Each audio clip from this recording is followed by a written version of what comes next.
लोकांचा।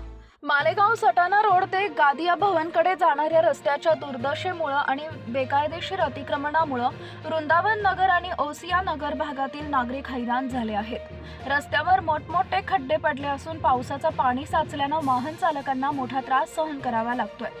या रस्त्यावर वाहनं घसरून अपघात होण्याची भीती व्यक्त केली जाते।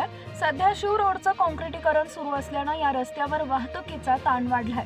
परिणामी रस्त्याची आधीच खराब झालेली स्थिती आणखीनच बिकट झाली आहे। विशेष म्हणजे या रस्त्यावरील अतिक्रमण आणि त्यातून उद्भवणाऱ्या समस्यांबाबत महानगरपालिकेला गेल्या 30 वर्षापासून वारंवार निवेदन देऊनही कोणतीही ठोस कारवाई झालेली नाही, अशी तक्रार स्थानिक नागरिकांनी केली आहे।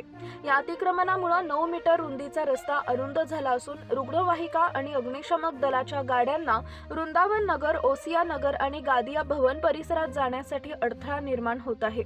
नागरिकांनी महानगरपालिका आयुक्तांना निवेदन देऊन रस्त्याचं काम तातडीनं सुरू करण्याची आणि अतिक्रमण हटवून वाहतूक सुरळीत करण्याची मागणी केली आहे। यावर तातडीनं लक्ष देण्याची मागणी नागरिकांनी केली आहे। महानगरपालिकेचं करायचं काय? काही लोकांवरती पाय. महानगरपालिकेचं करायचं काय? काही लोकांवरती पाय. संघटने शक्ती को वंदे वंदे भारत माता की जय। आंदोलनाचा विषय आमचे मित्र महावीर भाऊ 2 दिवसापूर्वी त्यांनी मला इथे बोलवलं होतं जागेवर, आणि या रस्त्यासाठी जवळजवळ आम्ही 10, 15, 20 वर्षापासून इकडे लढतोय।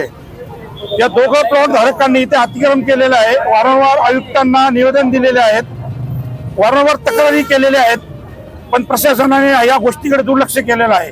आणि आजची परिस्थिती इथं इतकी भयानक आहे की शिव रोड तो पूर्णपणे बंद झालेला आहे। इकडच्या पूर्ण गाड्या भवन परिसरातील जे काही वस्ती आहे सगळ्यांना हा एकच रस्ता आहे। बऱ्याचपैकी महिला असतील, ज्येष्ठ नागरिक असतील, शाळेत जाणारे विद्यार्थी असतील, तर त्यांना काय त्रास होतो आहे ते त्यांच्या जीवाला माहिती। वारंवार तक्रार करूनही प्रशासन आमच्याकडे दुर्लक्ष करत आहे। पण आज हा जो इथं जो वर्ग उभा आहे हा सगळा व्यापारी वर्ग आहे।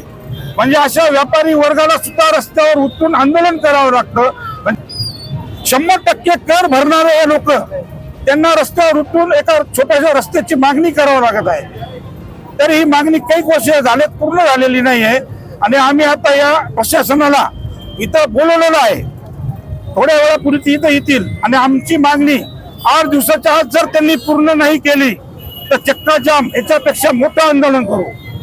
माझं नाव जयश्री गिरीश बंग आणि हा रस्ता मूळ रस्ता आहे। 5-6 रस्त्यांना जोडणारा हा रस्ता आहे। माझी जाऊ इथं पडल्यानंतर तिला इतका त्रास झाला की तिच्या पायाला कायमचा त्रास सुरू झालाय। पोरं शाळेत येतात जातात, अडचण इतकी आहे। आजूबाजूनी सगळीकडून अतिक्रमण झाल्यामुळे आमचा रस्ता एकदम शॉर्ट झाला आहे आणि अंधार असतो, पाणी सगळ्या दुनियेचं साचलेलं असतं आणि त्या जागेवरती म्हणजे रात्रीच्या वेळेस कुणी बाई माणूस एकटी जाऊ शकत नाही। चोऱ्या लबाड्या इतके येतात, मारून गाडीवाले येऊन मागून गळ्यातले मंगळसूत्र सुद्धा तोडून नेतात। कुणी ओरडलं तर कुणाला आवाज सुद्धा पोहोचत नाही। फार कठीण झालंय आम्हाला, येऊन 30 वर्ष होत आले, पण इथलची कटकट काही कमी होत नाही। म्हणून तुम्ही प्लीज लक्ष देऊन हा रस्ता 8 दिवसात पूर्ण करावा ही नम्र विनंती। नाव दिलीप बोथरा, राहतो गाडिया भवन जवळ। अडचणी अशा आहेत की हा रस्ता मागील 30 वर्षापासून अतिक्रमाने छोटा झालेला आहे। जो रस्ता आहे तो जाण्यायोग्य सुद्धा राहिलेला नाही। शिव रोडचं काँक्रिटीकरण चालू असल्यामुळे सगळी वाहतूक या रस्त्याने जाऊन मोठे मोठे खड्डे आणि त्याच्यात भरलेलं पाणी आहे। दिवसातून 2 तरी माणसं स्लिप होतात। मोठी दुर्घटना झालेली नाही, पण ती केव्हाही होऊ शकते। याबाबत वेळोवेळी आम्ही प्रशासनाला मागण्या लेखी स्वरूपात देऊनही कोणतीही कारवाई होत नाही। आमची मागणी अशी आहे की रस्ता तातडीने मुक्त करावा, तो चालणाऱ्यांना वाहकांना सोयीचा होईल असा करावा।